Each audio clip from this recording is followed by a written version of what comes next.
모두가 궁금해하는 데이터의 모든 것을 알려드립니다. 데이터에 미쳐있는 사람들과 함께하는 데이터 이야기 데이터릭 지금 시작합니다. 와우. 박 박사님 자기소개 부탁드립니다. 안녕하세요. 자동화 생각이 뇌가 기계로 바뀐 박 박사입니다. 반갑습니다. 반갑습니다. 김 팀장님. 네, 데이터 분석으로 밥 먹고 사는 김 팀장입니다. 반갑습니다. 반갑습니다. 우리 류기영님. 안녕하세요. 기억하기 쉬운 컨텐츠에 관심이 많은 류기억이라고 합니다. 반갑습니다. 반갑습니다. 네, 저는 기업에서 데이터와 AI 교육을 담당하는 분석꿈나무 조 과장입니다. 반갑습니다. 반갑습니다. 우리 류기영님이 이 다음 방송부터 저희 편집을 해주시기로 했다고. 저 그런가요, 류기억님께서? 기억하기 쉬운 편집 방법을 알려주셔서 이제 걱정하지 말고 그냥 마음대로 녹음하면 편집을 다 해서 보내주시기로. 제가 류기억님한테 잘 전달해드리고 그분이 해주실진 잘 모르겠네요. 이미 어떻게 받아쳐야 될지 잘 알고 있는 것 같은 느낌이 드네요. 저희 방송 공지 드리도록 하겠습니다. 저희 데이터릭은 팟빵, 유튜브, 애플 팟캐스트에서 들으실 수 있고 페이스북 페이지와 노션 홈페이지를 운영하고 있습니다. 여러분의 정기 후원, 수시 후원 각 채널의 구독과 좋아요가 많은 힘이 되고 있습니다. 정기 후원을 해주고 계신 달려또또님 감사합니다. 감사합니다. 감사합니다. 그리고 저희 데이터릭과 함께할 게스트를 여전히 찾고 있습니다. 데이터릭에 출연하셔서 저희와 함께 이야기 나눌 분을 찾고 있는데요.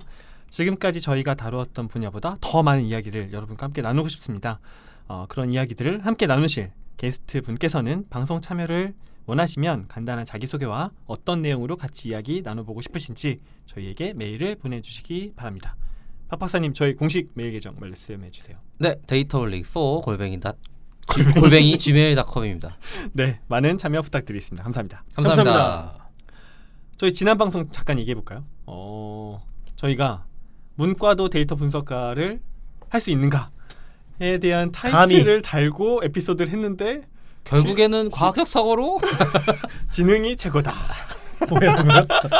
문이과 중요하지 않고 지능 딸린 방법이 없다. 그치, 과학적 사고가 최고다. 다시 태어나라. 그리고 과학적 사고는 지능이 아니면 안 된다. 노력해라. 노력해서 시간을 들여야 된다. 해보기나 했어. 근데 이거 요즘 되게 꼰대 신입사원이잖아요. 네네. 이런 말 들으면 되게 꼰대스럽지 않아요? 그럼 나는 얼마나 노력을 해야 되는 건가? 네, 그러니까 예를 들면 입사했으니까 노력이란 단어를 입에 올리면 안 되죠. 선배한테 선배님 이거 어떻게 해야 돼요? 야, 노력하면 돼. 이러면 되게 싫을 거 아니야. 누가 그렇게 얘기해? 지금 당신 부사수한테 그렇게 가르친다고? 우리 지난 방송 때 그렇게 얘기한 거잖아. 문과가 데이터 분석하려면 어떻게 해야 돼요? 노력하면 돼. 이런 거잖아. 누가 그랬어요? 네가요. 아니, 저 그렇게 안 했어요. 저는 많이 하라 그랬지. 그지? 노력하라고 안 했습니다. 시간을 들여야지 멘탈 모델을 열심히 만들어야 하라고 돼. 저는 안 용기를 했어요. 가지라고 했습니다. 야, 본인만 그렇게 생각했네. 그러니까. 노력해야 된다고. 이게 노력이구나라고 해석을 한 거지. 노력 중이 여기 있어. 그거 봐, 프레이밍이 이게 문제라니까. 자. 해석이 문제고. 이게 뭔지 알아요?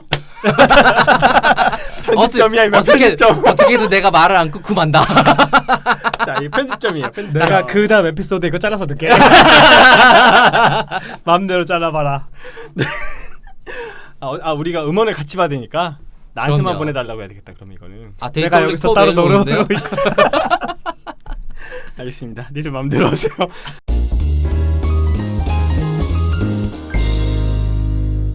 자, 이번 방송은 저희가 지난 방송에 이어서 류경님 모시고 함께 하고 있고요. 지난 방송에 이어서 통계학 석사의 데이터 분석 취업기라는 제목으로 이제 에피소드를 다뤄보려고 합니다. 지금 저희가 지금까지 김 팀장도 그렇고 박 박사도 그렇고 조금은 연식이 된 그죠? 좀 연식이 된 데이터 분석가나 개발하는 분들, 그리고 그렇게 얘기하면 어떡해요? 그분들이 뭐가 돼?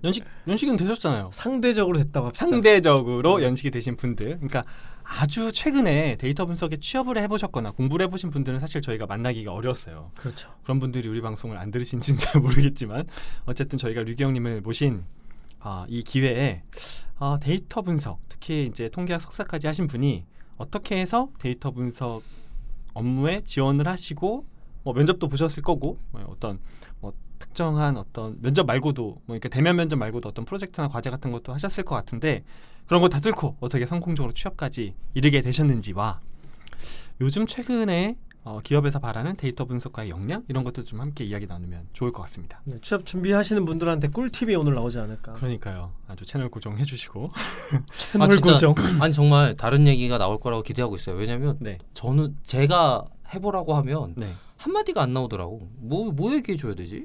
너무 잘나서 나는 그냥 돼서 아니요. 내가 뭘 그냥 찬현님은 대체. 그저 빛입니다. 아, 페이스북에서 가찬현님이라고 저희가 알고 있습니다. 나 이거 편집 안 할 거야. 내가 말 실수를 했는데 미안하다. 억울하면 나처럼 태어나든가. 아니 그게 아니. 그냥 나의 뒤를 따라와라. 아이고. 박빛 박사님 네 모시고 함께 아이고. 하고 있고요. 네. 네가 내가 아닌데 나처럼 하겠다고? 아 이름을 말씀드려. 괜찮아요, 괜찮아요. 알겠잖아요. 네. 괜찮아요. 네. 본인은 상관없다고 진짜 했으니까. 대박이다. 아 네. 그렇구나. 나 상상도 죄송합니다. 아니 그러니까 왜 그러냐면 아니 이미 제 생각엔 네. 주니어를 뽑을 일이 아니라는 거가 검증이 됐어요. 중고 같은 신입, 아 조금 다른 문제인 것 같고. 경력 있는 신입. 경력이어야 하죠. 그냥 경력자. 석사는 경력자 취급을 받는 거죠, 그러면? 그렇진 않죠. 아니 석사 2년, 네. 석사 뭐 그거는 회사에 따라 다른데 석사 커리어가 있는 경력자를 취급 찾고 있는 거지. 네. 그냥 석사 졸업생을 찾진 않아요. 학위도 있고 일을 해봤기 때문에 지금 바로 투입할 수 있는 분을 네. 찾는 거죠. 네. 류기 형님은 그러니까 잘난 분이 아니요. 아니 주니어 거의 없을 걸요? 빛 기억. 그죠? 아닙니다. 지금 전- 동기로 들어간 주니어가 몇 명이나 돼요? 데이터 분석으로는 5명? 총 몇 명 있는데요? 저희 근데 신입 자체를 많이 뽑는 분위기는 아니긴 하죠. 그렇죠. 맞아요. 요즘에 저희 또 그렇죠. 직무에서. 네. 네. 아 그러니까. 그쪽 분야가. 네. 분야 그렇죠. 자체가 네. 분석가를 뭐 대량으로 뽑고 이럴 일은 잘 없죠. 그리고 분석가를 키울 생각으로 뽑는 게 아니잖아요. 왜냐하면 지금 회사 내에 안정한 워크플로우로 지금 이제 역량을 발휘하고 있고 그 사람들이 탑다운으로 가르쳐 주면서 일을 시킬 만한 주니어 같은 상황이어야 될 텐데 이미 워크플로우가 돌고 있는 상황이 아니니까 그 워크플로우 돌릴 사람을 뽑아야 되는 게 먼저인 거지. 주니어는 물론 이제 모르겠어요. 제가 볼 때는 안 좋은 말로 비싼 돈 줄 사람들 많이 쓸 수 없으니까 쓰는 느낌이 좀 강하거든요. 근데 그거는 모든 직무에 다 비슷하지 않아요? 뭐 HR은 지금은 대부분 주니어 뽑지 않아요? 모르겠네. 그 자리 한번 들어가면 잘 안 나오잖아요. 엄청 희귀한 자리 아니야 TO가? 그렇기도 하고. 네. 근데 워크플로우가 굉장히 잘 잡혀 있잖아요. 제가 있는 조직은 신입은 거의 없어요. 그치. 그럴 대부분 수도 있지. 계열사에서 넘어오신 분들이 많고. 아 그건 좀 특수하네요. 특수한 케이스여서. 어쨌든 저희가 취업 얘기를 하니까 되게 흥미진진해지는데 처음부터 제가 즐겨보는 그 뼈 때리는 그 피모분의 블로그에서 글을 하나 갖고 와봤어요. 파비님이요? 알겠습니다. 피모 블로그. 뭐 아니 욕할 거예요? 네. 아니 욕할 건 아니고. 근데 뭘? 아 이분은 평가가 아주 극명하게 엇갈리시죠. 그래가지고 극명하게 엇갈려서. 어쨌든 블로그에서 요즘 대기업들은 학벌과 학력을 본다라는 글을 올리셨어요. 물론 조금 시간이 든 글이긴 한데 여기서 이렇게 설명하고 있습니다. 요즘 대기업들이 채용하는 데이터 사이언티스트 팀을 보면 확실히 예전보다 더 박사 과정에서 모델링 훈련을 거친 사람들 위주로 선별하고 있다는 이야기를 자주 듣게 된다. 꼭 학위가 있어야 된다고 생각하지 않지만 돈을 지불하는 사용자 입장에서 상대방의 훈련 레벨을 가늠하기 가장 좋은 근거 자료는 학벌과 학력이기 때문이다. 한동안 IT 업계 많은 업무들이 개발, 디자인처럼 뭘 해봤다는 포트폴리오 위주의 인재 채용이 이루어졌던 경향이 있고 그런 분위기와 맞물려 데이터 사이언티스트라는 직업도 직장 경력이나 포트폴리오 중심으로 돌아갔었다. 그런데 그런 인력이 할 수 있는 건 백기기에서 한 발자국 더 나아간 수준에 불과하다는 사실을 시장이 빠른 속도로 깨닫고 있는 것 같다. 그래서 파이썬으로 라이브러리 좀 써보고 직장 가서 배우면 되는 거 아니냐는 태도로 접근했다가 이게 이제 바뀌고 있다라는 글을 쓰신 거예요. 그래서 오히려 포트폴리오, 프랙티스, 공모전 이런 거보다는 학력, 얼마나 공부했는지 이런 걸 보고 뽑는 태세로 전환되고 있다라는 의견을 쓰셨는데 전형적으로 이제 저랑은 반대 의견을 가지신 분인 거죠. 저도 전혀 동의하지 네. 않습니다. 저는 일견 동의하고 일견 동의하지 않습니다. 일견 저도 동의하고. 그걸로 하겠습니다. 그게 더 좋은 것 같아요. 이 아저씨들이 진짜 아니 박쥐 같은 나는 이건 박쥐가 아니지. 슈레딩거. 있기도 하고 없기도 해. 이거기도 하고 저거기도 하고. 관찰만 안 하면 뭘 되지. 박쥐기도 하고 아니기도 하는 거지 뭐. 의견 동의하는 건 어떤 거고 동의하지 않는 건 어떤 거예요? 일단은 레퍼런스를 좀 많이 중요시하고 있고 제가 이렇게 주변에서 많이 네. 들은 걸로는 대학원 이상, 그러니까 석사 이상을 요구하는, 그러니까 원하는 이유는 삽질을 많이 해본 경험이 되게 중요하기 때문에. 그렇구나. 그리고 이 멘탈 관리가 힘든 상황에서도 충분히 분석을 할 수 있느냐를 검증할 수 있는 수단이 그렇게 많지 않다. 그렇죠. 왜냐하면은 공모전 같은 경우는 될 거를 하고 안 된 거는 그냥 날려버리기 때문에 그러네.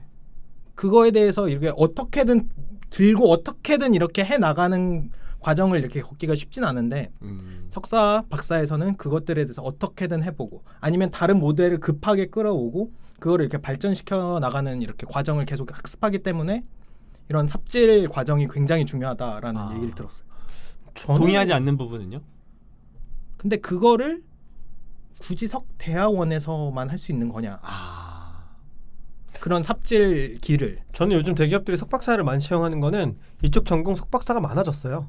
그렇게. 옛날에는 이쪽 풀이 출신이 많아? 없었고, 네. 근데 들어온 사람들 중에서 석박사 학위가 있으면서 능력 있는 사람이 있고 없으면서 능력 있는 사람이 있다 그러면 당연히 학위가 있는 사람을 데려갈 수밖에 그럼 없죠. 어쨌든 현상적으로는 학부도 있지만 석박사가 많아졌기 때문에 굳이 학부를 뽑을 필요가 없는 거네요. 석박사를 넘어설 정도의 실력을 보여주면 뽑겠지만 그렇지 그럴 리- 않다 그러면 사실 그러기 쉽지 않잖아요. 근데 학부제만 가지고. 또 석사를 가지고 있는데 비슷한 능력을 가진 학사가 있다면 학사가 뽑히지 않나? 약간 석사들은 약간 이런 생각을 갖고 그럼 있기도 하고. 그거를 뭘로 증명하지? 과스펙이라고 네, 생각하고 과스펙이고 이런 것들에 대해서 그런 비싸잖아요 얘기도 우선. 그런 네. 얘기 석사대고 해줘야 되니까 석사가 보통 예전 기준으로는 대리를 쳐줬고, 그러니까 3년을 쳐줬고 박사가 5년 정도, 6년 정도 쳐줬거든요. 그러니까 지금은 안 그런데 예전에는 석사 들어오면 대리, 박사 들어오면 과장부터 시작했어요. 진짜 옛날 얘기네요.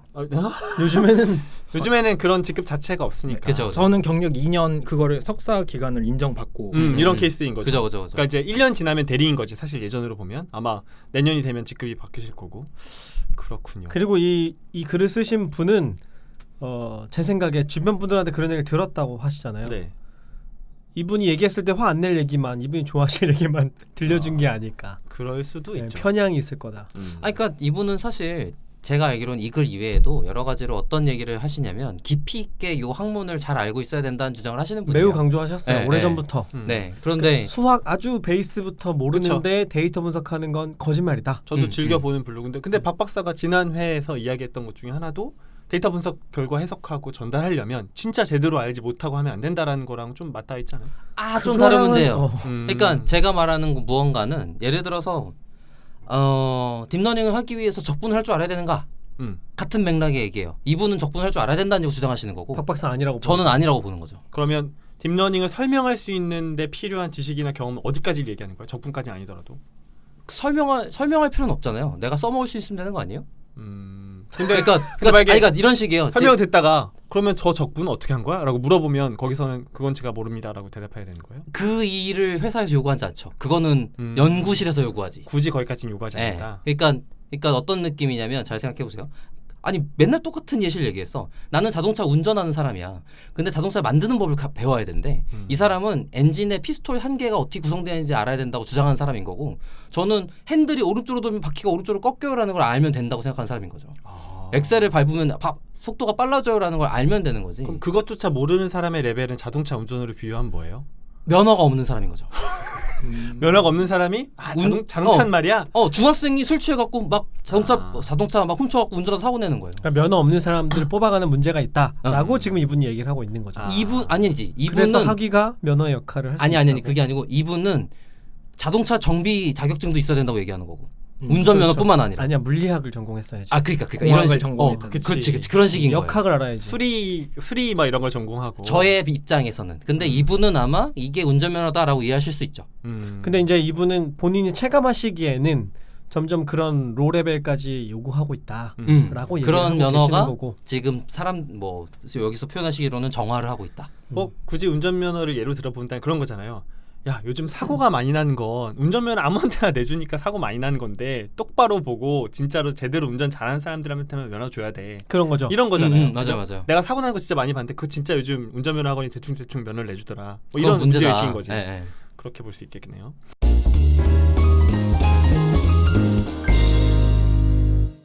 자, 그러면 본격적으로 우리 류기영님이 어떻게 데이터 분석가로 취업하시게 됐는지 그 여정을 한번 좀 따라가 보도록 하겠습니다. 일단 데이터 분석가로 취업을 하겠다는 꿈은 갖고 계셨던 거죠. 네, 그렇습니다. 그리고 산학 장학생? 네. 그거를 같이 설명해 주시면 어떨까요? 일단은 제가 느끼기에 이렇게 취업을 할 수 있는 루트가 몇 가지, 되게 데이터 분석가는 여러 가지가 있는데 공채가 있고 수시 채용이 있고 그다음에 이제 산학장학생이라 그래서 몇몇 기업에서는 이제 먼저 이렇게 석사 과정 아니면 박사 과정에서 자기 연구 포트폴리오라든지 아니면은 공채와 동일한 이런 자기소개서를 가지고서 공채와 동일한 프로세스를 가지고서 졸업을 하기 전에 이렇게 취업을 하는 경우가 있는데 저는 이제 그런 케이스 약간 스카우트 개념인 거죠. 찜하는 거지 찜. 너 내 거 하고 키워가는 찜해놓는 거야. 거지. 농담으로 밭대기 먼저 받는다. 그러네요. 밭대기네. 약간 그러네요. 복권을 약간 사는 느낌. 실물로 이미 투자한 셈이네요. 아 그러면 사실상 대리 사위? 채용 면접이랑 똑같은 프로세스. 완전히 다르거든. 아 네네. 아 대리 사위라니 무슨 얘기하는 거야? 아 그러니까 그러면 채용의 프로세스를 똑같이 경험은 하신 거죠? 아 네 뭐 다 네. 네 채용 프로세스는 전부 다 거쳤습니다. 아 그러니까 요식행위를 했다. 아 아니 야 진짜 이 하이에나 같은 놈들. 이게 기업마다 다르겠지만 저는 되게 경쟁률이 조금 그래도 있었다고는 들었는데 이게 정확하진 않아요. 아 그러면 산학 장학생으로 선발되는 부분부터 좀 설명해 주실 수 있나요? 이게 조금 이게 또 그리고 해외 대학도 좀 다르고 이게 산학장학생은 약간 일반 공채랑은 좀 다른데 네. 저는 이렇게 공고를 보고 지원을 했고 아 통계학과에 공고가 났고. 네 이제 이렇게 뭐 이렇게 대학 캠퍼스를 보면은 이렇게 뭐 어느 기업 이렇게 입시 설명회 입학 설명 아니 그러니까 취업 설명회 이런 식으로 봐서 저는 거기에서 이렇게 몇 개를 써보다가 이렇게 한 군데 이렇게 불러주셔서 감사된 케이스고 거기서 자소서, 포트폴리오, 전공에 대한 설명, 논문에 대한 설명 같은 것들을 전부 다 이렇게 서류로 작성하고 인적성 보고 1차 면접 보고 2차 면접 보고 해서 저는 이렇게 그럼 똑같네요 공채랑 정말. 근데 석사를 끝내고 난 다음에 그걸 지원하신 거예요? 아니면 아니요 석사 과정에서 저기 2차 학기 때 지원해서 그러면 논문은 뭘 내셨어요? 논문에서는 저 전공하는 분야에 제가 논문을 쓸 주제에 대해서 2차 때 그거를 썼고 3차 때는 그거에 대해서 발전된 방향에 대해서 이렇게 저희 PPT 자료로서 만들어서 이렇게 제출을 하면 그거에 대해서 설명을 했고 4차 이제 3차 때 그래서 취업을 합격했고 4차 때는 이제 그거로 이렇게 진행을 했죠. 프로포잘을 미리 보여주는 네, 미리 개념이거든요. 보여주고 아니면은 그게 왜 바뀌었는지를 이제 면접에서 이렇게 잘 설명을 해야 되는. 어때요? 어려워요? 면접 볼 때 데이터 분석가들이 와서 막 면접 보나요? 네, 현업분들 그러니까 인성 면접도 현업분 네 모두 다 인성 면접, 직무 면접 다 분석가분들께서 해주세요. 난이도 어때요? 저는 난이도? 어려웠어요. 어려웠어요. 네. 근데 인성 면접을 분석가가 본다고요? 그 질문 중에 이게 뭐 매번 같은 질문을 하시지 않겠지만 그런 것들에 대해서 물어보셨어요. 데이터 분석가로 이렇게 일을 하게 되면은 보통 현업들이랑 마찰을 많이 겪게 되는데 그 이유가 왜 그러냐면 너가 틀렸다. 이게 문제다라는 걸 해야 되는데 그런 어려움에 대해서 어떻게 해결해 나갈 수 있겠느냐. 박 박사 어떻게 해결해 나갈 수 있습니까? 열심히 들어야죠. 나 박 박사야 이러겠지 뭐. 열심히 듣는다고요? 네. 보통 대화가 안 통하는 경우는 용어 정의가 다른 경우예요. 거의 대부분 그래요. 그게 한 80%가 해결되는 것 같아요. 제가 볼 때는. 그러고 나서 말이 안 통하는 건 백그라운드가 달라요. 그러니까 그걸 문제를 아까 전공이 다르다고 말한 것처럼 이 문제로 오게 된 경로가 달라요. 그러면 열심히 들으면서 이 사람은 나랑 어떤 경로를 다르게 봤길래 저렇게 바라보고 있지? 라는 걸 파악해야 돼요. 안 그러면 대화가 진행이 안 돼. 면접관 귀에서 피나고 있어. 불합격. 그냥 네가 마음에 안 들어. 어디 날 가르치려고 들어? 분석가들이 그러면은 면접 프로세스에 항상 그분들은 들어오시는 분들이 들어오시는 건가요? 아니면 지원 받는 것 같은데 정확하게 모르겠어요. 제가. 나중에 류기 형님도 시니어가 되거나 좀 주니어 이상으로 올라가면 그렇게 공채 면접 보러 나갈 수도 있겠네요. 그러지 사람들을 않을까요? 뽑으러 네. 그죠? 되게 재밌어요. 해보셨죠? 저는 해봤죠. 아이고 참. 너무 재밌어요. 아, 덕분에 더 이 뭐지 인적성 검사를 안 해도 되는구나라는 확신이 들었어. 왜요? 왜? 아니요, 농담이에요. 자기가 이상한 사람을 엉망으로 뽑았다는 얘기 하는 거예요 지금. 아닌데? 아니 그게 아니고, 그러니까 제가 왜 그때 왜 걸음걸이만 봐도 안다 이런 얘기 했었잖아요. 근데 그러면 과학적인 방법이 아니고 막 그런 이렇게 얘기했던 것 때문에 내 감으로 판단하는 게 더 좋아라고 지금 농담한 거예요. 넘어가요 빨리. 자 그러면 데이터 분석 취업을 다시 넘어가서 그런 포트폴리오 제출 같은 어떤 가이드라인이 먼저 나오고 준비를 하셨을 거잖아요. 네네. 준비하시는데 뭐 힘들거나 뭐 이렇게 어떤 단계를 거치면서 준비하셨는지 말씀해 주실 만한 게 있는지 궁금하네요. 그때의 기억을 되새겨 보시면서. 뭘 내셨어요? 저 논문 주제 관련해서 왜 이 방법론이 강점이 있는지를 좀 썼고 혹시 그거 논문 제목이나 제목 주제 얘기해 좀 줄 얘기해 수 주실 있어요? 수 있어요? 저는 저 근데 약간 제 석사 논문에 대해서 약간 부끄러움이 많아서 다 그래요. 안 그런 사람이 없어요. 그렇겠죠. 난 아닌데. 좀 간접적으로 알겠습니다. 제목을 검색할 수는 없게 간접적으로만 얘기해 주세요. 저는 베이지안을 전공을 했기 때문에 베이지안 방법론과 빈도주의가 그러니까 일반적인 전통적인 통계 방법과 베이지안 방법이 어떻게 다르고 왜 비교하는 거예요? 다른지를 첫 번째 장에 설명을 했고요. 왜냐하면 베이지안을 나는 전공을 했다. 그리고 두 번째 장에서는 슬프다. 베이지안 전공했다는 걸 왜 했는지를 설명해야 되는 거네. 그래야 되는 죠. 잘 모르니까. 근데 직무 면접 때 제가 베이지안 면접관을 만나가지고 더 어려웠어요. 그럼요. 깊이 있게 네. 물어보셨구나. 네. 그리고 계속 네. 얘기해 주세요. 포트폴리오에서 첫째 장은 그래서 베이지안에 대한 설명, 두 번째 장은 그래서 제 논문 주제에 대해서 왜 베이지안을 적용했는가. 저는 약간 군집 분석이라 그래가지고 데이터를 이렇게 묶는 거에 대해서 연구를 했는데 거기서 베이지안을 왜 썼는지. 군집 분석에 베이지안이 들어간 알고리즘이 있어요? 그 비모수 베이지안이라 그래가지고 이게 복잡하게 설명을 하자면은 조금 어려워질 것 같아서 비모수 베이지안 분석 방법에 대해서 설명을 했죠. 2차 때는 2차 학기 때는 하지만 너무 어려워서 조금 방향이 바뀌긴 했지만 그렇게 했고 세 번째부터는 이제 각자가 했었던 공모전 분석 경험 그 다음에 다른 아르바이트 경험 아니면은 인턴 경험 이런 것들을 썼어요. 저는 이게 근데 자유롭게 이렇게 구성을 할 수 있어서 순서는 바뀌어도 상관없어요. 논문이 아니고 약간 에세이 같은 걸 내는 셈이네요. 저는 PT로 했고 자소서에 그게 반영이 돼 있고. 그러면 데이터 분석 경험도 있었어요? 그때 제출했을 당시에 어떤 네네. 거 있었어요? 경진대회라든지. 네, 공모전 분석 경험을 했었고 개별적으로 했었던 것 이렇게 취사 선택을 조금 했었던 것 같아요. 두 개 공모 분석 경험 2가지 정도 했던 것 그럼 그때 수상 내역 같은 걸 낸 거예요? 근데 수상 내역은 사실 저는 그게 그렇게 중요한가라는 생각을 하고 있긴 해요. 그럼 뭐가 이제 중요하죠? 난 됐다 이거지. 이미 들어가기로 했는데 뭘 수상을 너 같지 않아. 왜냐면은 난게 중요하지. 그렇죠. 근데 수상을 하신 분들은 더 좋은 데를 가기 때문에 그런 의미였어요? 근데 왜냐면은 전혀 상상도 못한. 재밌다. 그러니까 그래서 그러니까 어떤 느낌이냐면은 나는 그분들의 경쟁자가 아니라는 생각을 갖고 있었어요. 왜냐면은 이미 그분들은 더 좋은 데를 가든지 아니면 이미 저가 지원한 곳에 이미 확정이 돼 있기 때문에 경쟁하지 않고 그리고 만약에 내가 그래서 밀려서 떨어지면 그건 나한테 어쩔 수 없는 거다라는 그러네. 네. 그래서 나보다 이미 잘하는 사람들은 이미 내가 그거를 석사 기간 동안 앞지를 수 없다고 생각을 하거든요. 저는. 그렇죠. 검사벽인 분들은 건들지 말자. 단계를 밟는 건 뛰어넘을 수가 없어. 그건 방법이 없어 그건. 그래서 그렇게 했고 그러면 내가 비등비등한 사람들 중에서 어떻게 돋보일 거냐라고 하면은 이게 수상 실적이 중요한 게 아니고 이걸 내가 왜 모델을 적용했고 이게 왜 그래서 이런 의사결정 과정을 거쳤고 그리고 저는 실제로 냈었던 공모전 프로젝트가 안 됐거든요. 완전히 이게 어그러졌었는데 그거에 대해서 깊게 설명하고 이게 왜 어그러졌는지 그리고 이거에 대해서 만약에 향후에 개선을 하면은 충분히 이걸 반영할 수 있는지 어떻게 반영할 건지에 대해서 조금 깊게 설명을 해야 됐었어요. 똑똑하다.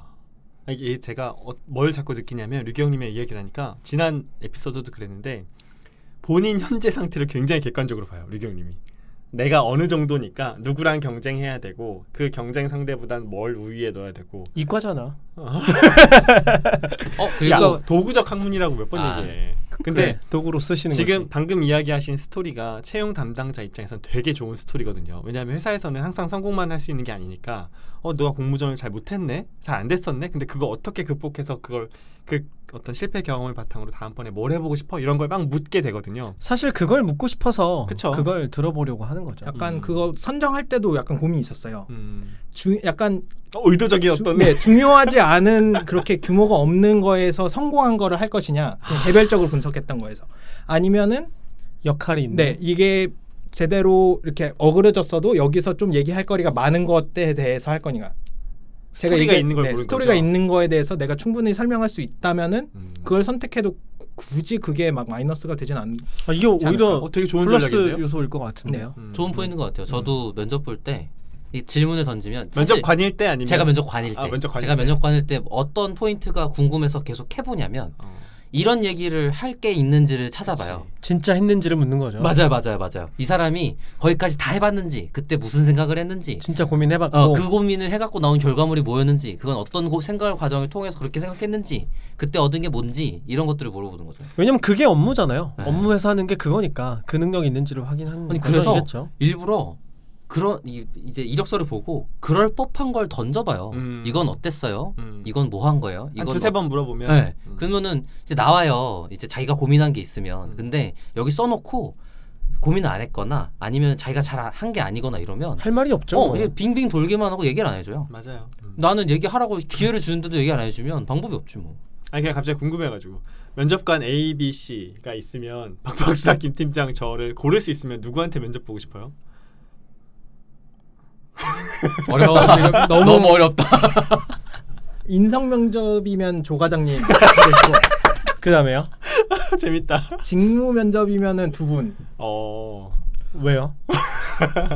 저 직무 면접이 되게 어려웠는데 그거에 대해서 저도 그거를 하면서 되게 도움을 되게 많이 받아서 그게 합격이 안 됐어도 그러면 나 이거 만약에 떨어져도 이런 식으로 준비하면 되겠네라는 생각을 되게 많이 했고 그게 피드백을 막 해주시진 않았지만 빈틈을 해주지 않았지만 빈틈을 확인하게 되는 네, 계기가 되기 제가 때문에 뭐가 부족하고 아. 그 다음에 내가 뭘 해야 되겠고라는 것들을 되게 알았는데 그런 걸 되게 날카롭게 얘기해 주실 것 같아서 나 박 박사가 면접관이면 정말 쉽지 저- 않을 것 같아. 저 면접할 때 그렇게 뭘 질문하지 않아요. 음. 그냥 이제 그 얘기가 나오나 안 나오나를 하기 위해서 찔러보는 거지. 예를 들어서 모르겠어요.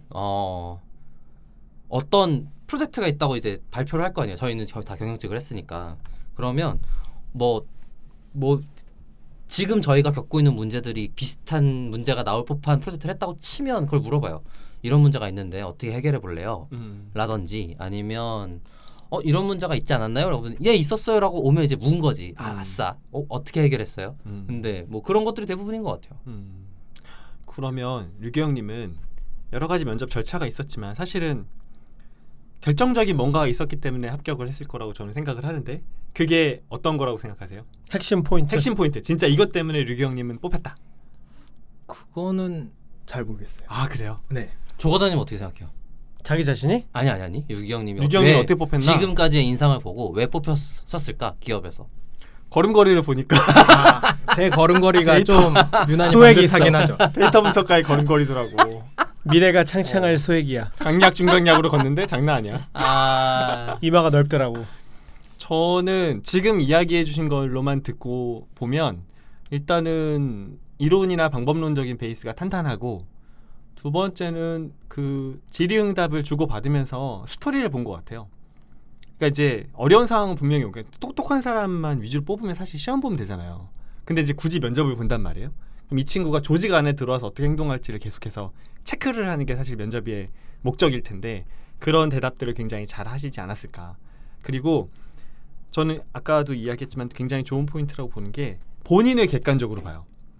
그러니까 본인을 부풀리거나 너무 겸손하게 근데 그거는 면접 과정에서는 안 드러나지 않았을까요? 아니 근데 그게 드러날 것 같아요. 드러날까요? 네, 그게? 이야기를 나눠보니까 왠지 좀 드러날 부풀리려고 하는 성향이 있는가? 부풀리거나 너무 겸손하거나 그냥 객관적으로 자기 자신을 인지하고 나는 이 정도입니다. 뭐 이렇게 좀 어필하는 그런 모습을 높게 사지 않았을까라는 그냥 생각이 드네요. 그러니까 저도 만약에 뭔가 심각하게 긴장하셔서 자신의 본 모습을 잘 보여주지 못했다 같은 상황이 아니면 어지간하면 되셨을 것 같은데 면접까지 가셨으면. 감사합니다. 어쨌든 잘 되셨으니까 네. 제가 이런 얘기를 하고 있는 거고.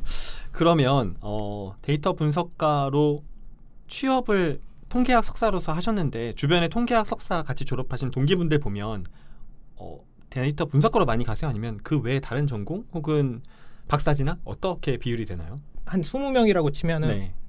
3-4명은 박사를 가고 많이 가는 거 아니에요? 그죠? 많이 가죠. 박사를 많이 저는 가는구나. 많이 간다고 생각해요. 어. 뭐 학교마다 다르고 학과마다 다르고 뭐 분위기마다 다르겠지만 그리고 바로 이어서 가시는 바로 분이 이어서. 그럼 많은 거죠. 네, 그리고 어떻게 돼요? 그 다음이 약간 이게 조금 있는데 데이터 분석가 직무에서는 짧게 일할 수 있는 직무가 굉장히 기회들이 굉장히 많아요. 예를 들어서 병원에서 전담 업무를 한다든지 프로젝트성으로? 네, 프로젝트상으로 아니면은 이렇게 단기 계약직으로 그런 것들을 다 그런 건 많죠. 네. 그런 것들이 굉장히 많아서 그런 것까지 포함하면은 거의 다 취업을 했거나 아니면은 그냥 나는 다음 기회에 노리겠다. 약간 이런 식으로 가는 거예요. 근데 그건 다른- 약간은 징검다리처럼 생각하고들 가시는 거죠. 네, 그렇죠. 경험을 쌓거나. 그 외에는 다른 직무로 이렇게 생각하는 사람은 없는 것 같아요. 저 근데 하긴 주변에 통계학 전공하면 그렇죠. 조사업체도 방향이 가지 좀- 않아요? 조사업체를 갈 수 있죠. 근데 제 주변에는 없었어요. AI 쪽으로는 안 가요? 아 통계학에서 AI로 네. 갈 수 있는데 저는 갈 수 있나라는 생각을 하고 있거든요. 갈 수 있나? 네. 왜요? 과연 왜? 갈 수 있나? AI를 한다는 거는 저 개인적인 생각으로는 통계학과 딥러닝을 석사 때 박사 때 하는 게 과연 맞나? 경쟁 우위를 가질 수 있나? 왜요? 컴퓨터 그렇죠. 공학이라든지 아니면은 그런 분들에 대해서 이미 너무 잘하는 분야들이 너무 많은데 잘하는 분들이 너무 많은데 딥러닝 같은 경우는 하드웨어라든지 코드 능력이 정말 좋아야 된다고 생각을 했는데 저가 그냥 객관적으로 저를 봤을 때는 저는 복수 전공이었고 그런 것들을 차근차근 이렇게 기초를 쌓을 시간이 없다고 생각을 해서 저는 아예 딥러닝은 개념만 알고 실제로 돌려본 기억은 많이 없어서 AI는 없었고 근데 이제 AI를 엄청나게 이렇게 파는 연구실의 사람들은 AI로 가고 싶어하고 간 사람도 있고 이런 식이에요. 그러니까 통계학 안에서도 네, 그런 안에서도, 일부의 분들이 계시는데 네네. 전반적으로는 아무래도 개발과 접점이 많은 쪽이니까. 네네. 그리고 너무 약간 독립적으로 통계 모델링 그러니까 통계학은 약간 머신러닝 쪽으로 약간 기울어져 있는 느낌을 받긴 했는데 정확하게 모르겠어요. 제가 볼 땐 사람한테 설명하려고 들면 통계학과 쪽 사람이 많은 것 같고 그럴 필요 없으면 머신러닝 쪽에서 그러니까 그 딥러닝이나 머신러닝 쪽에 더 많은 것 같아요. 네, 맞는 것 같아요. 어쨌든 그러니까 분석가라고 하진 않죠. 딥러닝 모델링을 하는 분들은 보통 하지 않지. 개발자에 가까운 거니까. 개발자나 엔지니어라고 뭐 AI 모델러가 엔지니어링 있을 수는 뭐 이렇게 있겠지만 모델러, 네. 개발자, 네. 개발자 그렇게 얘기를 하죠. 이제 통계학 석사로 한 뭐 10명이 나온다라고 하면 그중 20%는 박사 진학, 80%는 직장을 가는데 그 중에서 뭐 정규직으로 바로 가는 분들도 있고 경험을 쌓느라고 프로젝트 단위로 일하시는 네. 분들도 있고 근데 대부분 데이터 분석 분석가로 쪽으로 가시지 취업을 한다. 뭐 AI나 이런 딥러닝 쪽으로는 안 가신다. 네, 근데 물론 가는 사람들도 많다. 그걸 집중적으로 연구를 했다면. 그러면 통계학 그 석사를 하는 공부하는 커뮤니티 안에서 어떤 게 되게 핫한 주제예요? 그런 베이지안? 거 있잖아요. 저는 걸음걸이? 걸음걸이 중요해요. 저는 약간 근데 제가 생각할 때 할 수 있는 게 있고 본인이 할 수 없는 분야들이 있어서 본인이 할 수 있는 거를 약간 하는 것 같아요. 물론 핫한 거는 자연어 처리 중요하고 영상 처리 중요하고 통계학인데 영상 처리, 자연어 처리. 영상 처리, 자연어 처리를 하고 싶어 하는데 그거를 앞으로 핫할 거다. 앞으로 핫할 거고 이거에 대해서 수요도 많고 하지만 그거를 우리가 석사 2년 만에 할 수 있느냐, 박사 과정 나이가 할 수 있느냐는 다른 문제다. 그러면 언제 할 수 있죠? 박사 졸업한 다음에 자연어 처리할 수 있다. 그러면 이제 그거를 집중적으로 연구하는 분들의 방을 가야 된다. 근데 통계학에서 그런 연구를 하시는 분들이 메이저하진 않고 이렇게 소수의 그러니까 잘하시는 분들이 이렇게 있지 일부다. 않나? 네. 비정형 데이터 네. 처리하는 일부 분들이 있다. 네, 일부 분들이 있고 메이저하게는 이게 통계 모델에 대해서 아니면은 특수한 데이터에 대해서 다루시는 이렇게 전통적인 통계학과 교수님들의 방을 갔는데 내가 그래서 거기서 자연어를 하겠다. 그런 거는 약간 쉽지 않지 않나라는 생각. 물론 하실 수 있겠지만 저는 어려웠다. 그 통계학 전공 교수님들 중에서 자연어 처리를 전공했거나 이런 분들은 없죠. 계시겠지만 그게 그러니까 대다수의 분들인지는 모르겠어요. 대다수 교수분들은 네. 그렇진 않고. 저 또 하나 곁다리 질문으로 통계학과만의 분위기 같은 게 있어요 혹시? 제가 왜 여쭤보냐면 이 사람 이상한 편견 있거든요. 통계학과에 아니 대한. 얘기해봐 그 편견. 피셔 같은 거? 피셔 같은 거? 피셔 피셔님한테 피셔님 무슨 같은 아니 어떤 걸 여쭤보려고 하냐면 그 영어 짤로 나오는 것 중에 그런 통계학 방송에서 들어보시지 않았어요? 들어보시지 않았어요? 통계학 관련 그 우스갯소리가 되게 많더라고요. 특히 영어권에서 뭐 그런 게 있어요. 어디 그 연구자 모임 파티를 나갔는데 통계학자가 나와가지고 자기 발만 쳐다보고 있더래요. 이렇게 해서 저 사람은 파티에 나와놓고 저렇게 발만 쳐다보냐 그랬더니 일단 저 나온 것 자체가 거의 1%도 안 되는 거라고. 그래서 약간 사교적이지 않고 컨퍼런스에 나온 것 자체가 그치 개인적이고 사람들이랑 대화보다는 뭔가 연구에 몰입하고 그런 성향들이 있다라고 영미권엔 농담들이 많은데 실제 통계학과의 분위기나 아니면 석사 연구실 분위기는 어떤지. 한 여러 전공에 계셨으니까 비교해 보실 수도 있겠네. 성향상의 차이가 있는. 근데 확실히 그런 거 있거든요. 경영학과는 시끄러워. 뭔지 모르겠는데 되게 시끄럽고. 그거는 형 친구들 시끄러운 거야. 경영학과는 다 시끄러워. 그건 네 친구들이 시끄러운 거 아니야? 너 경영학과 한번 가봐라. 얼마나 시끄러운지. 경영학과는 그래. 통계학과 분들의 어때요? 특징. 근데 저가 아까 이제 생각을 해보면은 통계학과는 그게 반반인 것 같아요. 물론 이제 모델만 집중적으로 파셔가지고 혼자 이렇게 골몰하시는 분들이 있는가 하면 여러 가지 프로젝트를 활발하게 이렇게 하시면서 여러 가지 네트워크라든지 이런 인맥들이라든지 아니면 이런 교류들을 굉장히 활발하게 하시는 분들이 있고 이런 식으로 조금 성향이 다양하게 있지 않나라는 생각을 갖고 있어요. 그러니까 응용에 관심 있는 분들이 있고 네. 좀 더 아니면 수학적으로 이론적으로 더 파는 분들이 분들이 있고. 아 그렇군요. 거기서도 또 그렇게 그 안에 계파가 또 나뉘네. 또 개파까지 나누니까 그렇군요. 그러면 취업에 좀 도움이 됐던 이야기들을 다시 한번 돌아가 보면 어쨌든 공모전이라는 경험이 그 안에서 스토리가 있었기 때문에 좋은 작용을 한 거잖아요. 공모전 요즘 어떻게들 준비해요? 공모전들이 되게 많아요. 빅 콘테스트 제일 여기 유명하죠. 네. 소개해서 주셨던 것도 있고 여기서 나왔던 캐글 관련해서도 있고 그리고 이제 데이콘 관련해서 국내에서 캐글 한국판 캐글이라고 해가지고도 되게 많이 있고 네. 뭐 공공데이터 포털에서도 네, 하고 그런 것들을 많이 뭐 카드사, 통신사 네, 요즘 다 카드사, 하죠. 통신사 뭐 아니면은 뭐 네, 그런 분 많이 하는 것 같아요. 그럼 원래 지인들을 모아서 가요? 아니면 이런 거 있는데 한번 해보시겠어요?라고 해서 멤버를 공모해요? 다 있는 것 같아요. 이게 뭐 이렇게 페이스북 커뮤니티 같은데 심심치 않게 올라오기도 하고요. 팀원 구한다. 네. 아니면 이게 에브리타임이라 그래가지고 아, 대학생들 에타. 쓰는데 에타에 이렇게 저희 공모전 하는데 어느 분 구합니다. 아니면 뭐 분석가분이라고 하기는 뭐 모델 하실 수 있는 분 구합니다. 전처리 하실 분 구합니다. 이렇게 구하기도 하고 그냥 구하기도 하고. 약간 게임 같은데? 퀘스트 네, 깨러 가실 파티원 파티원 모집합니다. 나도 지금 그 생각하고 있었는데 굳이 그 얘기를 해야겠어요? 아니 그러면 옛날 어떤 대항해 시대 갈 때 너 에타 뭔지 모르지? 그거 아는 척하는 거 자체가 지금 아유.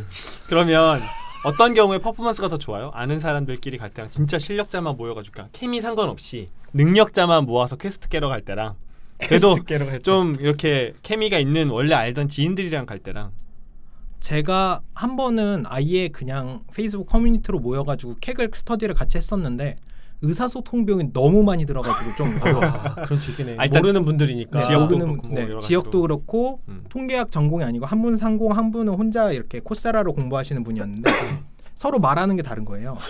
용어 통일? 용어 통일. 통일이 안 되고 언어가 다르고 아, 그때 저는 R만 쓸 수 있었고 한 분은 파이썬만 쓸 수 있었고 한 분은 둘 다 쓸 수 있다 보니까 이게 누가 이겼어요? 파이썬이 이겼어요. 아. 제가 당연한 거 아니야? 이게 쉽지 않더라고요 이게. 네, 그래가지고 그런 식으로 했었고 근데 반면에 이렇게 통계학과 분들만 하면은 그거를 약간 잘해야 될 것 같아요. 뭐 시계열 데이터에 포함돼 있으면 시계열 전공자가 무조건 들어가야 되고 잘 다루는 사람이 있어야 되고 그 다음에 뭐 이제 SQL을 잘하는 사람 무조건 있어야 되고 약간 그런 것들은 공모전 성격마다 좀 있는 것 같아요. 아 그렇군요. 지인들 하면은 뭐 네. 파티원 잘할 수 구성이 있죠. 중요하다. 네. 근데 수상하기 되게 어려울 것 같아요. 요즘 경쟁률 되게 높지 않나요? 진짜 실력자 대회마다 다를 것 같긴 한데 그래도 뭐 쉽지 않겠죠. 그리고 왠지 그런 거 있을 것 같잖아요. 어쨌든 그래도 그 안에 괴수들이 존재하잖아요. 천재들이 있죠. 그러니까 얘랑 같이 공모전 나가면 뭔가 할 수 있는 거야. 그래서 이 친구는 계속 여기저기 불려다니고 특히 뭐 큰 동아리 같은 음. 출신이라든가 그런 거 있지 않아요? 그때 그 한 시대를 같이 살았던 괴수.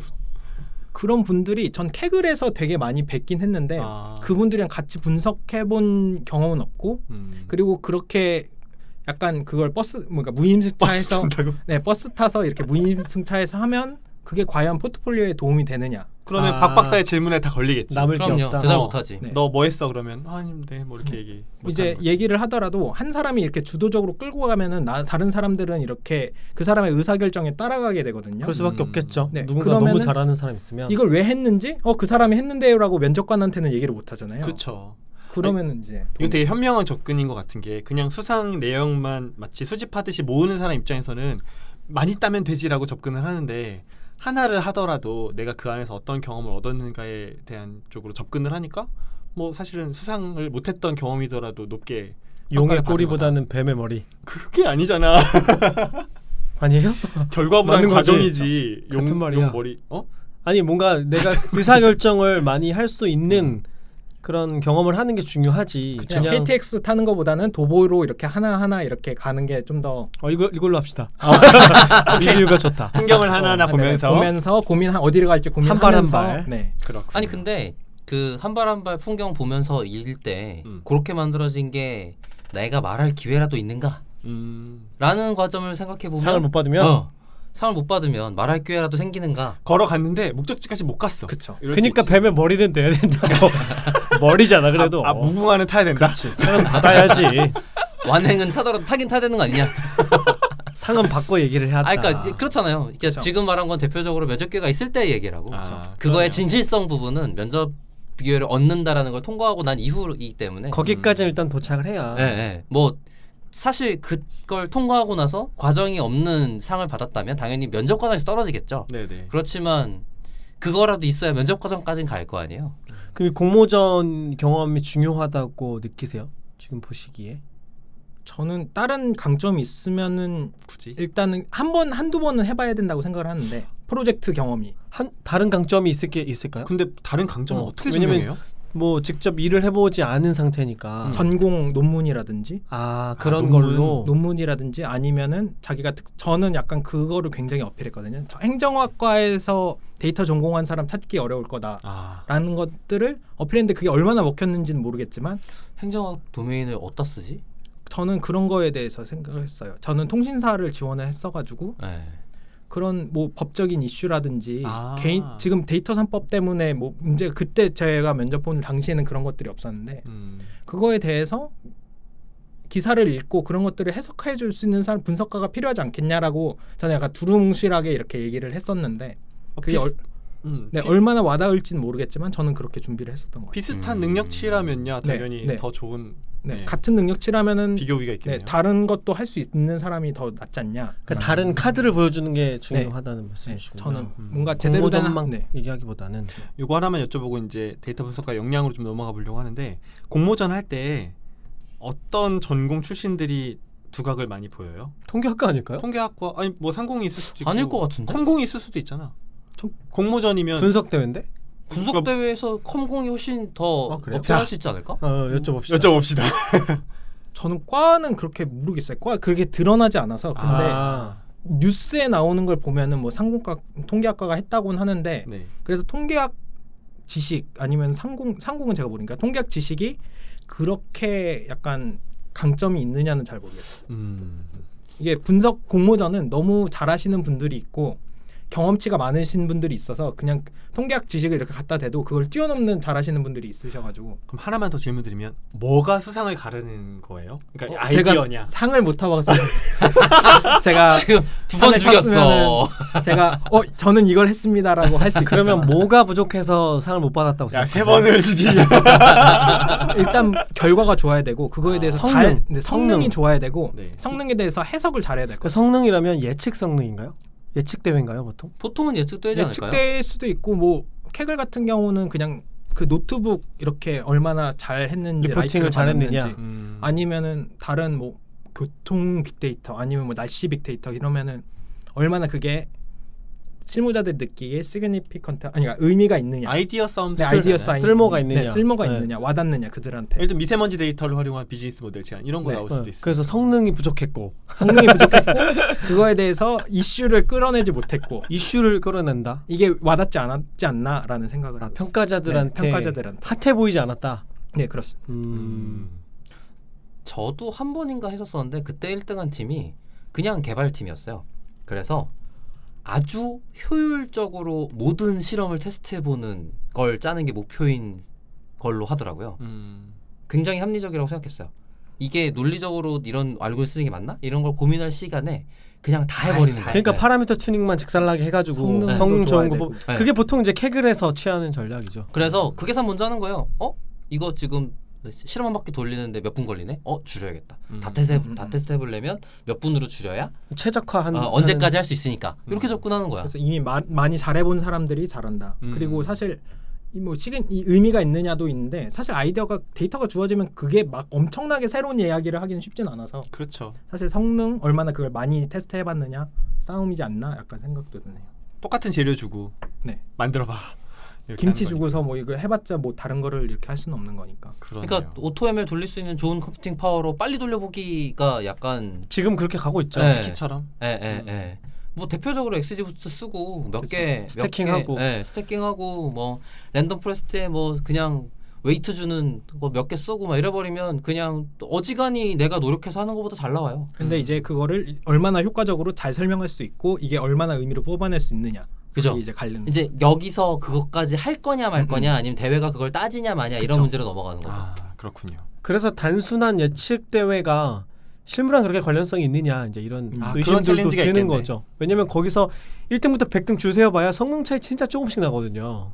거기에 그렇게 공을 들이는 게 맞나 이런 이제 고민들도 하는 거죠. 그렇군요.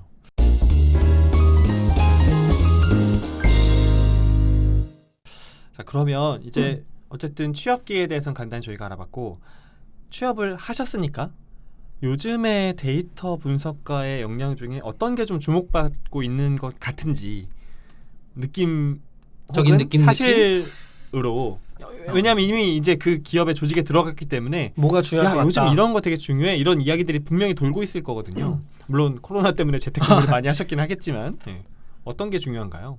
저는 단순하게 이제 학과로는 되게 의미가 없어진 것 같아요. 왜냐면은 통계학과다 이런 거 네, 말고. 데이터 분석과 하는 사람들이 워낙 많아가지고 아 여러 전공이 다 있으니까 네, 그런 걸로는 약간 경쟁 우위를 하기 어려울 것 같고 그렇겠네요. 그래서 자기가 분석한 거에 대해서 얼마나 자신감 있게 설명할 수 있느냐 내가 분석한 네. 걸 내가 얼마나 설명할 수 있느냐. 그리고 다른 내용에 대해서 만약에 문제가 주어졌을 때 내가 그거에 대해서 이 모델을 적용하면 되겠나라고 의사결정할 수 있느냐.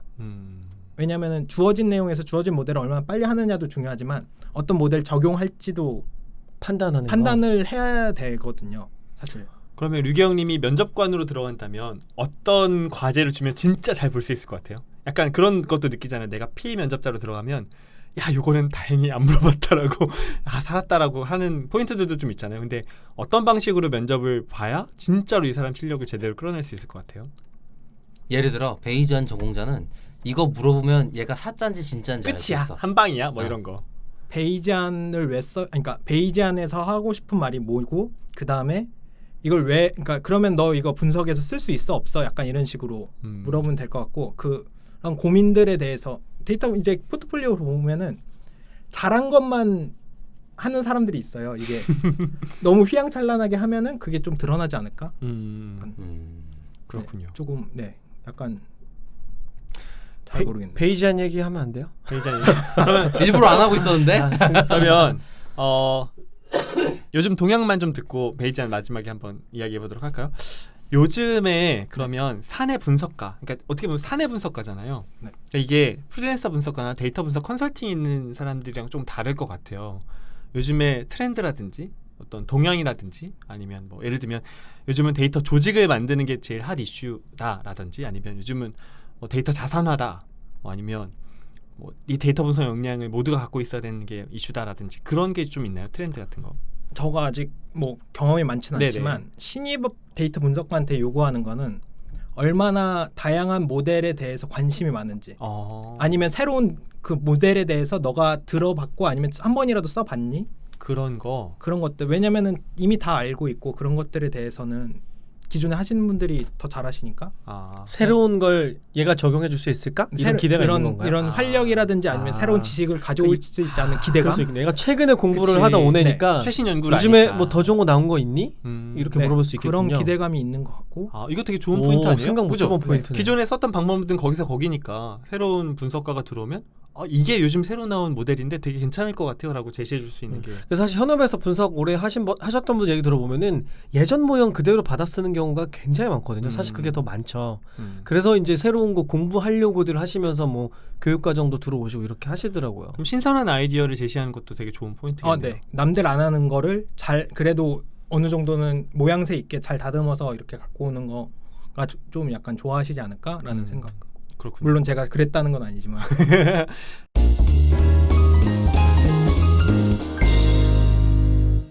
지금부터는 베이지안에 대한 깊이 있는 논의가 이어지는 청취자분들께서는 주의해 주시기 바랍니다. 자 그러면 그렇게 김 팀장이 묻고 싶어하는 베이지안 어쨌든 전공을 하셨으니까 조금만 이야기를 나눠볼까요? 네. 궁금한 거예요. 베이지안 전공하신 네네. 분을 만나기 쉽지 않잖아요. 우리가 네. 여기저기서 주워 듣기는 하지만. 네. 아, 그래서 그 어렵게 만났는데 너무 취업 얘기랑 뭐 이런 얘기만 해서 안타까운 거 아니에요? 아 제가요? 그렇죠. 어. 그런 걸 나는 배워가고 싶은데. 다음 주에 다시 나오신다. 아 그렇구나. 베이지안 다음 주에 편집하러 베이지안 나온다 특집. 아 편집하시고 아 베이지안 류기영님이 특집. 그러시군요. 네. 그냥 우리 청취자분들도 아마 네. 베이지안이라는 그 표현을 많이 들어보셨을 텐데 네.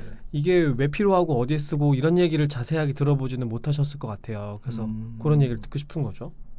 베이지안이 뭐고 요즘에 왜 뜬다 뭐 이 정도만이라도 이해하기 쉬운 언어로 기억하기 쉬운 언어로 설명해 주실 수 있는지. 먼저 베이지안이 왜 좋은지를 설명을 해드리면 이론상으로는 일단 좋은 거예요. 아, 일단 네. 베이지안이 뭐예요? 베이지안에 대해서 먼저 설명을 드리면은 보통은 데이터의 분포에 대해서 이렇게 분석을 한다든지 아니면 데이터의 분포에 대해서 설명을 한다 그러면은 베이지안에서는 그거를 믿음의 경향 너무 어려워지는데 아니요, 괜찮아요. 말씀해 주세요. 이게 통계학과가 아닌 분들한테 뭔가 설명을 한다니까 굉장히 통계학과라고 생각하고 얘기해 보세요. 이제 예를 들어서 p-value를 가지고서 설명을 한다 그러면은 그렇죠. p-value 같은 경우는 기존의 통계학에서는 무한하게 예를 들어서 이게 수학 능력에 대해서 어떤 사람들의 반평균에 대해서 궁금한 거예요. 수학 실력에 대해서. 그러면은 기존의 통계학에서는 무수하게 많은 반을 다 데려와 가지고 그 사람들에게 수학 시험을 보게 한 다음에 100개의 반이 있으면 95개의 반은 이 가설 안에 해당을 하는지 안 하는지를 이렇게 평가하는 거거든요. 그러니까 연가설이 참이라고 전제하고 샘플링을 해서 분포를 만든 다음에 새로 얻은 값이 얼마나 우연의 확률로 나올 수 있는지를 비교해 보는 그렇습니다. 게 전통적인 빈도주의 통계학 방식인데. 근데 왜 설명을 더 어렵게? 근데 어려워? 아 이게 더 어려워? 그럼요. 나 이게 더 쉽게 하는 거라서. 아니 근데 이게 제가 약간 그거를 피하려고 했는데 그게 약간 그러니까. 그래? 난 이게 훨씬 쉬운데? 용어를 자기는 알고 있으니까 쉽지. 아니 우리 방송에서 얘기 많이 네, 했잖아. 근데 이게 좀 와닿지 않. 그러니까 네, 그럴 것 같아서. 네, 그런데 베이지안은 그렇게 안 해요. 베이지안에서는 네. 예를 들어서 자기가 이게 설명마다 조금 다른데 제가 이해하고 있는 설명은 내가 90점이야. 90점이라는 걸 제가 확신하고 있어요. 분석가가. 내가 생각하기에 이건 90점이야. 이건 90점이고 90점 좌우로 어느 정도의 종 플러스 모양이긴 마이너스? 하지만 그거를 이렇게 자기가 이렇게 생각을 하고 있는 거죠. 그 수학 점수에 대해서. 네. 그다음에 이제 거기에서 데이터를 비교해 보는 거예요. 내가 생각한 분포하고 데이터를 비교하는 거예요. 데이터를 비교해서 그래서 데이터도 고려하고 내가 생각한 수학 점수에 대한 생각도 결합을 해보면은 그래서 그 결론적으로 사전 분포와 데이터를 결합했을 때 그게 어떤 식으로 변해가는지를 연구하는 게 베이지안이에요. 그러면은 분석가가 내가 분포를 상정을 하는 거네요. 내 가치에 따라서. 네, 그렇죠. 이거 내가 되게 재밌게 봤던 책에 이렇게 설명하던데 음식점이 아니라 옷가게에 손님이 들어왔는데 저 손님이 옷을 살까 안 살까를 미리 예측을 해서 사후의 확률을 비교하면서 이렇게 뭐 면적을 나누면서 설명을 하더라고요. 베이지안은. 그럼 빈도주의에서는 어떤 분석가가 분석하든 같은 분포를 쓸 거 아니에요? 같은 데이터라고 하면. 네네. 그런데 베이지안으로 풀면 그렇지 않을 수 있는 거네요. 분석가마다 적용하는 값이 달라질 수 있는 거네요. 그래서 지금 베이지안이 약간 비판을 받는 부분이 너가 야 수학 점수 90점이라고 얘기했는데 그걸 어떻게 확신해? 라고 이렇게 많이 비판을 받아왔는데 그래서 베이지안에서는 정보를 최대한 주지 않은 분포, 무정보적 분포라 그래가지고 정보를 주지 않은 분포에 대해서도 한번 테스트를 해보고 뭐 90점에 대해서도 테스트를 해보고 사전 분포를 이렇게 70점에도 해보고 60점에도 다 가정했을 때 어떻게 변해가는지를 무조건 연구에서는 소개를 해야 돼요. 그러니까 여러 분포를 다 비교해봤을 때 네, 제가 뭐 60점도 해보고 70점도 가정했을 때 80점 가정했을 때 다 해보고 그래도 차이가 얼마나 그렇게 변하지 않은데 어떻게 가정해도 문제 없는데? 문제 이렇게 없다. 되는 거군요. 아니면은 이 가정했을 때 이렇게는 바뀌지만 그래도 공부를 했으면 90점은 나오겠지 해가지고 일정 범위 내에서는 이게 유효하다라면은 이제 인정을 조금 그러니까 정당화가 되는 거죠. 그러면 그 90점이라고 찍는 그 포인트는 어디서 나와요? 이전의 선행 연구라든지 아니면은 예를 들어서 그 도메인에서 이미 연구된 결과 아니면 상식 같은 경험이 많은 경험도 있고 사회적인 맥락이나 뭐 네, 지금 관습적인 뭐 사전 투표율 15%야 이런 맥락의 숫자 같은 거겠죠. 이번에 26% 나온 거 굉장히 이례적인 거고. 뭐 예를 들면 보통 연간 퇴직률이 한 3.5%야. 이렇게 출발하는 거예요. 네네. 그리고 이게 베이지안이랑 이렇게 기존의 전통적 통계학 그리고 통계학에서는 빈도주의라고 많이 하는데 그게 결과가 크게 다르지 않는 경우가 대다수고 그다음에 이제 그 정보를 최대한 분석가의 주관을 최대한 개입하지 않은 상태에서 데이터를 분석하게 되면은 빈도주의랑 거의 동일하게 나와요. 그래서 사실 크게 그게 논란이 되지는 않는 거예요. 그럼 베이지안이 왜 좋아요? 베이지안이 왜 좋으냐면은 그거는 이제 분산을 줄일 수 있어요. 예측이라든지 아니면은 여러 가지 추정에 대해서 정보를 주고 있잖아요. 예를 들어서 제가 군대 얘기를 최대한 안 하고 싶지만 예를 들어서 총을 이렇게 쏜다고 했을 때 예측의 이런 정확도가 굉장히 중요하거든요. 내가 차라리 빗나가더라도 거기에 모여 있으면은 그 예측은 의미가 있는 거예요. 탄착군이 형성되면. 네네. 탄착군. 네. 제가 그 표현을 안 하고 싶었는데. 이 아저씨들 진짜. 그래서 왜? 기존의 데이터만 갖고 할 수 있으면 물론 좋죠. 근데 이제 그거에 대해서 분명히 이건 누가 봐도 맞다라고 하는 사전 지식을 결합할 수 있으면은 그 예측의 그런 이런 불확실성 아니면 이렇게 분산을 줄일 수가 있어요. 그 빈도주의 모형보다 분산을 더 줄일 수 있다는 거예요. 데이터의 양이 같을 때, 조건이 같을 때. 그럼 안 쓸 이유가 없는 거네요. 안 쓸 이유가 없죠. 그리고 추가적으로 계속 갱신을 해나갈 수 있어요. 예전에 지금 내가 해놨던 분석 결과는 다음번에는 이거를 가지고 예를 들어서 이제 수학 점수를 90점이라고 했는데 사실은 88점이었어. 그러면 다음번에 추정할 때는 88점을 가지고서 이렇게 데이터를 가지고서 이렇게 다시 추정을 할 수 있고 계속 더 나아진다는 거죠. 계속 나아지는 거죠. 그러면은 빈도주의 모형을 계속 쓸 때보다 베이지안 모형을 반복해서 쓰면 더 나아진다. 나아질 수도 있다. 나아질 수도 있다. 그거는 연구해봐야겠지만 나아질 수도 있다. 그럼 나아질 여지가 확실히 있다 그러면 안 쓸 이유가 없는 거네. 안 쓸 이유가 없지만 그게 쓰기가 굉장히 어렵더라고요. 그러니까 머신러닝 같은 느낌인데. 왜 어려운 건가요? 반복해서 쓰는 거면. 이게 몇 가지 이유가 있는데 가장 중요한 거는 이거를 계산량이 굉장히 많아요. 그냥 빈도주의 모형보다 계산량이 많아요. 계산량이 예를 들어서 그냥 회귀 분석을 하더라도 그거에 대해서 그게 간단하게 끝날 게 뭐 코딩을 많이 해야 된다든지 아니면 계산 속도가 느리다든지 이런 식으로 어려움이 있고 분석의 절차가 늘어난다고 생각해야 되는 건가요? 느려진다는 것은? 산식이 늘어나는 거 아닐까요? 그러니까. 절차는 비슷한데. 이게 방법마다 조금 다른데 제가 주로 썼던 방식에서는 하나의 이게 지금 통계학 얘기를 할지 말지를 그냥 하세요. 제가 많이 했던 거는 이제 MCMC라는 MCMC. 방법인데 그거는 계속 같은 샘플링을 계속 해가지고 그걸 10,000번이라든지 20,000번은 뭐 10만 번 이런 식으로 계속 이렇게 샘플링을 해가지고 그 여러 분포를 사분포의 만들어서. 분포를 이렇게 만들어서 추정을 하는 방식인데 그러면은 계속 샘플해야 그냥 되니까. 빈도 분석에서는 그냥 한번 계산하면은 그냥 행렬식 계산하면 딱 답이 나오는데 이거는 베이지안 적용하면은 계속 그거 똑같은 거를 계속 전공자가 아닌 상태에서 봤을 때는 왜 똑같은 계산을 계속하고 샘플링을 계속해야 돼라는 이런 챌린지가 나오게 되는 거죠. 그러면 지금 컴퓨팅 파워가 받쳐주는 상황에서는 충분히 접근할 수 있는 방법 아닌가요? 그 계산 속도가 허들이 되는가?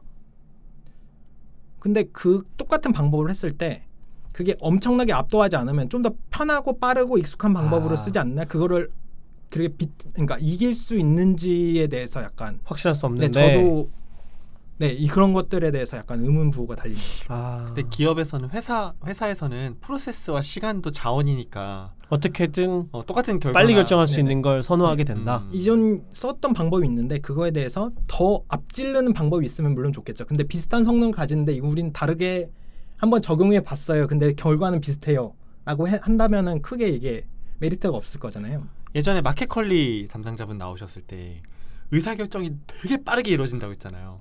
그러니까 빨리 분석해서 의사결정해야 되는데 예를 들면 시간과 프로세스가 많이 걸리는 작업을 하면 적용이 되기 쉽지 않을 수도 있겠다는 생각이 드네요. 그 빈도주의에서 가장 이제 문제가 되는 게 n이 커지면 p-value가 항상 작게 나오는 경향이 있잖아요. 그게 베이지안으로는 피해갈 수 있나요? 그런 문제를? n이 커지면 다 비슷해져요. 같은 문제인 그러면 것 같은데. 일반 통계학이 갖고 있는 난제를 베이지안으로 피해갈 수는 없는 거예요? n에 대한 문제에서는 아마 피해갈 수 없는 걸로 알고 있어요. 물론 다른 뭐 조건이 어떻게 들어가냐에 따라 다르겠지만 그러면 지금 방금 포인트도 궁금한 게 있어요. n이 커지면 p-value가 작아져 라는 건 사실 제 생각에는 통계적인 방법을 쓸 필요가 없다는 얘기로 들리거든요. 그냥 그게 모수에 가깝게 굉장히 크기 때문에 그냥 그대로 쓰면 되는 거 아니야? 걔를 두 개를 평균만 비교하거나 같은 레벨의 숫자만 쓰면 되지. 얘를 무언가 통계적 방법을 더 추가해 써야 되거나 그게 피밸류로 이제서 피밸류 숫자를 비교함으로써 뭔가 그 지표를 활용해서 내 방법이 맞는지를 검증하거나 하는 건데 그 방법이 희귀하기 때문에 유의미할 수 있어요 같은 얘기를 할 필요가 없어지는 거죠. 어차피 작아지니까. 그러니까 피밸류 굳이 써야 되냐 데이터 많은데 네. 요약하자면 그러니까 그런 피밸류라는 식인 건 거죠. 데이터가 적기 때문에 피밸류를 보는 거다라고 저는 보거든요. 한없이 그 전체에 가까워지면 굳이 볼 분석할 필요가 필요가 없는 거지. 피밸류라는 거 볼 필요가 없는 그런 거지. 상황이면 그렇죠. 근데 그때 이제 우리가 게스트분들한테 질문했을 때 공통적으로 나왔던 답변은 항상 데이터가 그렇게 많지는 않고 그렇죠. 수집할 수도 없고 네, 그리고 의사결정 과정에서 가설을 여러 개를 쪼개잖아요. 아니 잠깐만요. 그러니까 방금 문제에서는 숫자가 커지면 피밸류가 작아지는데 그 문제는 어떻게 해결해야 돼요? 라고 질문한 거고 그 문제는 문제가 아니라고 얘기한 그러니까 거지. 그 문제일 때는 그냥 안 해도 된다는 게 맞죠. 그래요? 데이터가 너무 많으면 어차피 의미가 없어요. 피밸류 그래요? 쓰는 거는. 제 생각에는 데이터가 너무 많긴 하지만 그거에 대해서 우리가 이 어떤 문제를 다룰 때 그게 데이터가 지금 수집할 수 있느냐, 그게 다 저장이 적재가 되어 있느냐, 우리가 쓸 수 있게 그렇다면 다 가공이 돼 있느냐가 문제인 것 같아요. 그래서 데이터가 물론 이렇게 다 떠다니고 있고 하지만 우리가 쓸 데이터, 그러면 우리 이 문제를 해결하기 위한 데이터는 사실 충분하지 않거나 아예 없을 수도 있다. 이번에 새로 수집해야 되기 때문에 샘플링 아니 기존에 있던 n이 막 엄청나게 크고 막 몇십만 단위는 사실 유효하지 않을 수도 있다. 그러니까 그럴 지금 때. 말씀하시는 건 어쨌든 피밸류 전제가- 써야 되니까라는 전제가 붙어 있어서 계속 없을 수도 있는데라고 깔고 있는 건데 그게 아니라 그냥 많아. 내가 쓰는 데이터가 15만 개야. 끝. 15만 개가 내가 쓰는 데이터로 확정 났어. 그렇다면 그때 피밸류가 필요한 거야? 라는 문제인 거죠. 그건 필요 없을 것 같아요. 그럴 때 그죠? 필요 없다니까요. 네, 네. 필요 근데 없잖아요. 그런데 그러니까 그런 피밸류가 아예 경우가 필요 없다고 얘기하는 게 아니라 그런 데이터가 경우라면- 많으면 필요 없어요인 거고. 근데 그럼 지금 김 팀장은 데이터가 많을 때는 n이 커지면 피밸류가 쓸모 없어지는 문제가 발생하는데 그거 어떻게 베이지안은 해결할 수 있는 거예요? 라고 물어본 건데 저는 그게 문제가 아니다라고 얘기한 거고. 말했잖아요. 방금 돌아가서 얘기해 볼게요. 김영. 이해했어요. 네. 네네. 그러니까 뭐하러 모델링 하느냐 그냥 평균과 비교하면 되지 얘기 아니에요. 아니 데이터 그걸 많을 왜 때. 문제라고 질문했냐는 거지. 문제가 아닌데. 그게 과학계의 굉장히 큰 질문이거든요. 이런 문제가 항상 발생하고 지금 나오는 최신 논문들이 그 허들에 계속 막혀 있는 것들이 많아요. 베이지안은 전통적인 통계의 어떤 한계를 넘어설 수 있느냐 뭐 이런 그러니까 거예요. 저는 그게 대안이 될 수 있는지를 대안? 여쭤보면 궁금했던 거예요. 제가 근데 개인적으로. 베이지안이 되게 오래되지 않았어요? 오래됐죠. 네. 오래됐죠.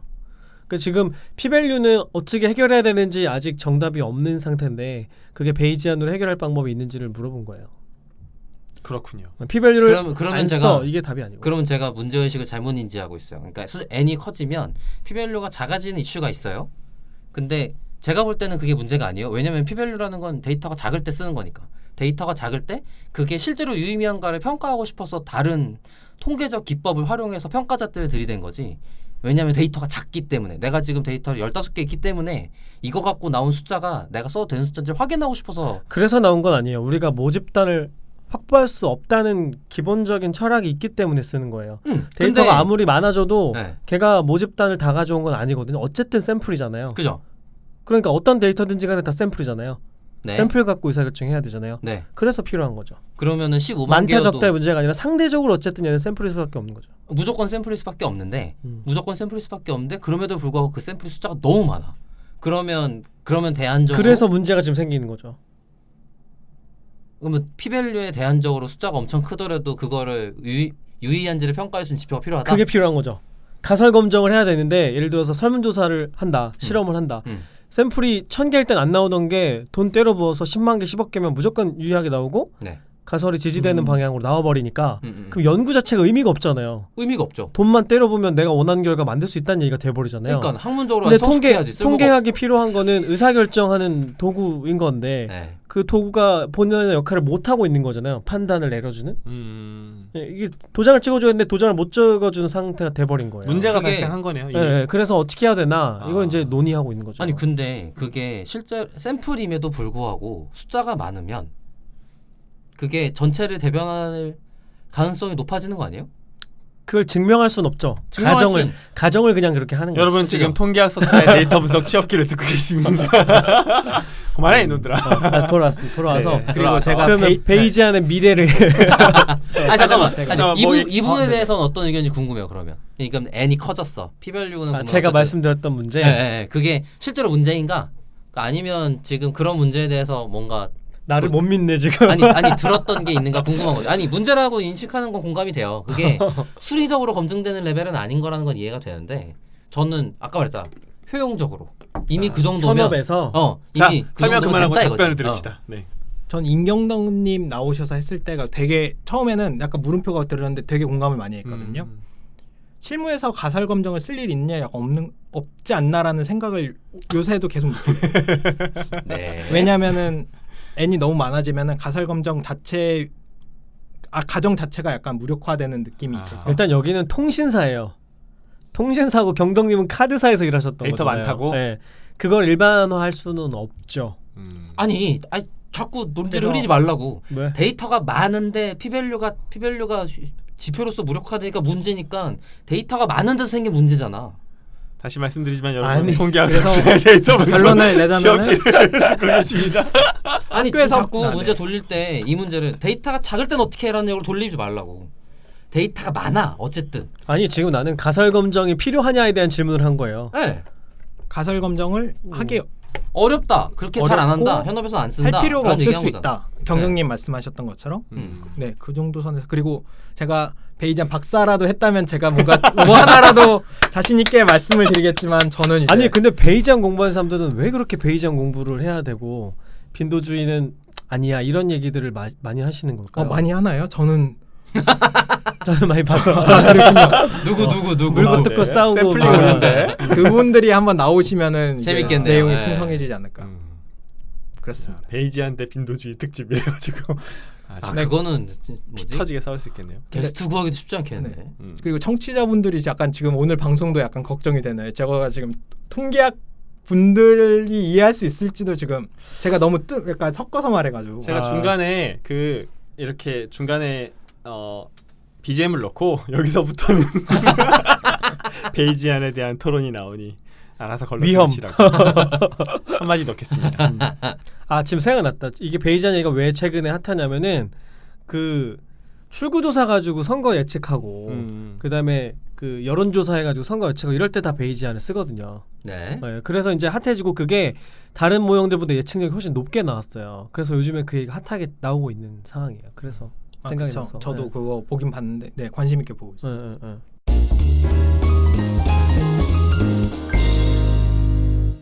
자, 그러면 저희가 데이터 분석 취업기랑 그리고 김 팀장의 아주 개인적인 질문들 베이지안에 대한 깊이 있는 논의까지 다뤄봤는데요. 이제 슬슬 저희 방송을 마무리해야 될 것 같아요. 저는 해소가 됐습니다. 진짜요? 지만 해소되고 아니 말이야. 그런가요? 뭐가 해소가 됐냐면 네. 뭐 그렇게 열심히 안 해도 되겠다. 베이지안 공부 지금 시점에서 얘는 항상 목적이 있어. 내 스스로 판단이 됐다고. 목적을 달성하면 그냥 뭔가 해결이 안 됐어도 마음이 편안한 됐어? 거야.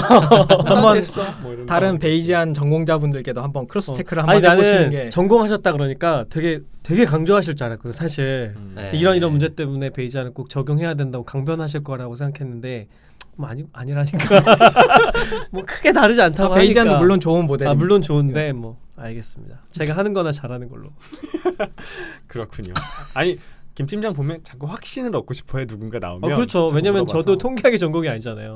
갖다 쓰는 사람이니까 의심은 있는데 확실한 답을 드릴 경우는 잘 없거든요. 근데 방송 들으면 거의 통계학 전공자 수준으로 계속 얘기하지 않아요? 무슨 소리예요? 그런데 굉장히 잘 그냥 여기서 공부하셨구나. 조금 얘기를 한 거지 음. 전공자를 앉혀놓고서는 전혀 모르죠. 그렇구나. 네. 그래서 오늘 얌전한 거예요? 내가 얌전했어 오늘? 아니. 그냥 얘기해봤습니다. 네. 그러면 오늘 방송 마무리해 보도록 하겠습니다. 오늘 통계학 석사의 데이터 분석 취업기라고 하기엔 베이지안 얘기를 많이 했어. 어쨌든 그렇긴 하지만 베이지안에 대해서 관심 있던 분들은 아마 뒤쪽에 저희가 나눴던 이야기들도 재미있게 들으셨을 거라는 생각이 들고요. 마지막으로 그 류기영님께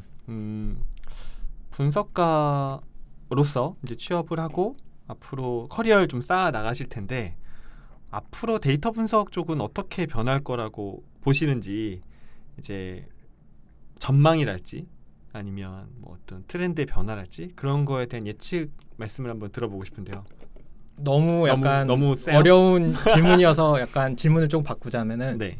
그러면 어떻게 했으면 좋겠냐 어떻게 생각하고 그렇죠. 그런 식으로 바꿔서 대답해 주셔도 됩니다. 그 아까 방금 말했지만 오토ML 같은 문제가 있어서 사실 네. 모델러로 이렇게 나는 모델을 공부해서 나는 예측을 잘할 거야라는 생각을 하기가 실무에서는 사실 쉽지 않겠다라는 생각을 저도 하고 있긴 하거든요. 네. 그래서 만약에 데이터 분석 이제 석사를 공부하고 있다 아니면은 모델에 대해서 공부를 하고 있고 이론에 대해서 좀 하고 싶은데 난 현업으로 갈 거다라는 사람은 그런 거를 어떻게 해석하고 어떻게 표현하고 어떤 식으로 의사결정하는 데 도움을 주고 자기가 의사결정을 할 건지를 조금 연습을 많이 해보는 게 좋지 않을까라는 생각을 갖고 있습니다. 본인은 앞으로 뭘 더 공부해보고 싶어요? 저는 약간 여러 가지 영역을 좀 더 경험해보고 싶어요. 지금 뭐 공간 데이터 분석, 자연어 처리, 뭐 제가 영상이라든지 이미지, 뭐 딥러닝은 막 아예 거의 손을 못 대봤는데 그런 것들을 해보고 싶고 여러 가지 루트에서 좀 다양하게 데이터에 대한 관한 이야기들을 습득해서 어떤 주제가 나오더라도 이런 것들은 이런 식으로 하면 될 것 같아요. 정확하게는 모르지만 이런 경향으로 움직이고 있어요라는 말을 해주고 싶은 아니 해줄 수 있는 분석가가 되고 싶습니다. 지난 방송에서 이야기를 했는데 그 학습에 대한 수용성, 민첩성, 유연성 이런 게 되게 크신 분이라는 생각이 마지막 멘트에서도 엿보이는 것 같아요. 그럼 저희 멤버들 소감 그리고 류경님의 소감 듣고 방송을 마무리하도록 하겠습니다. 박 박사님 어떻게 들으셨어요? 네, 저는 굉장히 재밌게 들었고, 그러니까 지금 제가 인식하고 있는 것과 이제 막 이 직무에 들어가시는 분들의 감각이 좀 다르다라는 생각이 벌써 들어서 어떻게 달랐어요? 와, 저 벌써 꼰대가 되고 있는 건가? 그런가요? 이미 꼰대였는데 뭘 벌써 꼰대? 우리 방송 3회부터 아, 그래요? 그때부터 꼰대였어. 아, 그래요? 그랬던 걸로. 그랬구나. 그 모르겠어요. 그냥 제가 되게 좀 더 쓸데없이 원론적이지 않았나 싶은 생각을 하게 되는 것 같아요. 네. 자신이 더 원론적이다. 네, 쓸데없이 그냥 이 뭔가 그러니까 저도 취업할 때는 제가 뭐 인턴도 하고 노력하고 뭐 컨테스트 나가고 막 그랬어요. 그럴 때의 생각도 나면서 그때 있었던 것들을 내가 왜 그때는 그렇게 생각하지 않았을까라는 생각도 좀 들면서 그때 그래갖고 벌써 이걸 바라보는 관점이 저도 벌써 많이 바뀌었구나 라는 생각을 하게 되는 시간이었던 것 같고, 그리고 덕분에 그 직무를 바라볼 때의 느낌이 저는 벌써 이제 많이 분석가에서 멀어졌다는 느낌도 많이 들어갔고 그것도 되게 좀 야 이거 좀 기시감이 좀 나한테 있네 라는 생각이 많이 들었던 것 같아요. 그래서 저는 재밌게 들었습니다. 박 박사의 자아 성찰 기회가 됐던 걸로. 맞아요. 나는 이제 분석가가 아닌 건가 이런 생각을 하게 된 것 같아요. 네. 그렇군요. 김 팀장님은 어떻게 들으셨어요? 네, 저는 일단 류경님이 분석을 대하는 태도가 저랑 비슷한 면이 있어서 다행이라고 생각했습니다. 뭐 좋은 건 다 잘 비슷하고 뭐 다 갖다 닮았고. 붙였대 아주. 일단 이거를 도구로 생각을 하신다는 거. 도구적 학문. 의사결정에서 쓸 수 있는 좋은 도구. 음. 그래서 어떤 문제에 어떤 도구를 쓰는 게 중요한지를 잘 이렇게 보려고 노력하신다는 거. 네, 그런 면에서 공감을 많이 했고 다행이다 싶었어요. 그리고 또 베이지한 설명을 들으면서 다행이다 싶었습니다. 그렇게 열심히 안 파도 된다고 제가 너무 부족하게 전공자분한테 들어서 마음이 참 편해지는 그런 방송이었어요. 제가 혹시라도 잘못된 설명을 드렸을까봐 근심이 커지네요. 이분의 신상 보장은 저희가 아주 철저하게 비밀에 붙이는 걸로 하겠습니다. 저도 사실은 일단 첫 번째로는 저희 방송을 청취해 주시는 것만으로도 감사한데 어쨌든 게스트로 쉬운 건 아니잖아요. 이렇게 방송에 나와서 게스트를 첫 한다는 스타트를 게. 또 끊어주셔서. 네, 그래서 스타트를 끊어주시고 용기를 내서 나와주신 덕에 저희가 아주 새로운 관점으로 대화를 나눌 수 있게 돼서 너무 일단 감사하고 좋았다는 말씀을 먼저 드리겠고, 아까 박 박사 얘기한 것처럼 이미 또 우리가 생각했던 데이터 분석이랑 최근의 데이터 분석은 또 조금 변화한다는 느낌이 많이 들었어요. 그러니까 저희가 왜 방송할 때 우리끼리의 이야기로 막 나누는 게 이미 현장에서는 지나간 트렌드일 수도 있겠다는 생각이 갑자기 들어요. 다 들어보셨다니까 하나만 질문해도 돼요? 혹시 네네. 우리 방송에서 얘기했던 것 중에 통계학 전공자가 보기에 틀리거나 이건 좀 아니다라고 생각이 드셨던 적 있나요? 아니다라기보다는 뭐 하나 꼭 집어서 말씀드리긴 어렵지만 저건 다르게 볼 수도 있지 않나라는 생각이 가끔씩 들을 때가 있었는데 네, 그 막 이거는 절대 아닌데 약간 이런 건 없어요. 절대 아닌 거 아니면 대부분 아니다 이렇게 아니. 네, 되게 통계학과로서 되게 어디서 명함 내밀기 힘들겠구나라는 생각을 많이 하고 있어요. 이걸 방송을 들으면서 또 다행이라고 생각하고 있지. 다행이라고 생각하면서 면전이라서 얘기 못 하시는구나. 저는 그리고 하는 생각이. 댓글로서 막 이렇게 하고 아니면은 약간 이렇게 이것저것 이렇게 의사 표현을 조금 하려고 해가지고 근데 네 다행이네요.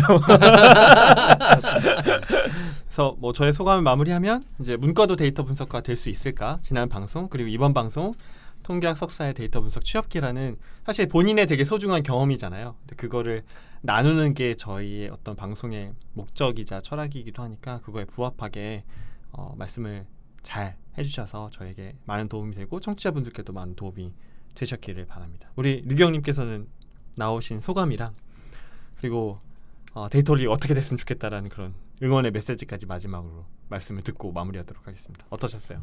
처음으로는 첫 게스트라고 했는데 이렇게 방송을 해서 이래도 되는 건지 아니요, 너무 제대로 재밌었어요. 방송을 했는 건지 잘 모르겠고 제가 과연 베이지안을 대표할 수 있는 건지 통계학과 석사를 대표할 수 있는 건지 네. 잘 모르겠어요. 국내 최고의 베이지안 전문가를 모시고 이 방송을 듣고 너도 할 수 있다면 나도 할 수 있다라고 야. 생각하는 다른 분들이 나오셔서 이거에 대해서 좀 자세하게 말씀을 좀 더 해주시면 좋지 않을까라는 생각을 했습니다. 그리고 오늘 주제 관해서는 좀 더 말씀을 드리자면은 그냥 통계학 공부만 해서는 사실 이제는 쉽지 않나라는 생각을 하고 있긴 하거든요. 네. 그래서 실무 분석가분들은 어떻게 생각을 하시는지 여러 컨퍼런스라든지 아니면은 뭐 여러 가지 모임들을 통해서 그분들과 여쭤보고 그 다음에 다양한 뭐 유튜브라든지 팟캐스트라든지 다양한 컨텐츠를 통해서 요새 흐름이 어떻게 가고 있다라는 인식 정도는 좀 하고 계셔야지 그래도 이게 한 사람으로서의 몫을 할 수 있지 않을까라는 생각을 하고 있습니다.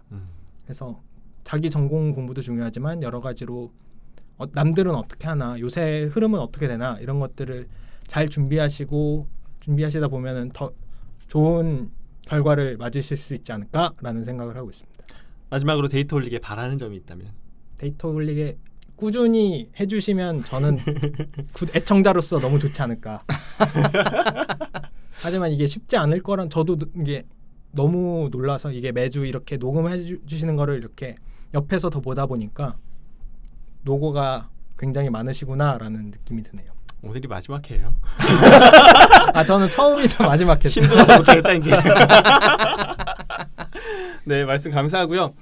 우리 류기영님이 기억하기 쉬운 컨텐츠에도 관심이 많다고 하셨으니까 언젠가는 뭐 청취자가 아니고 또 컨텐츠를 새로 만드셔서 저희한테 소개해주시고 저희가 그걸 홍보하는 날이 빠르게 다가오기를 기원을 하겠습니다. 마칠까요? 네, 고생 많으셨고요. 우리 데이터 올릭은 더 좋은 컨텐츠를 가지고 다음 방송으로 다시 인사드리겠습니다. 감사합니다. 감사합니다.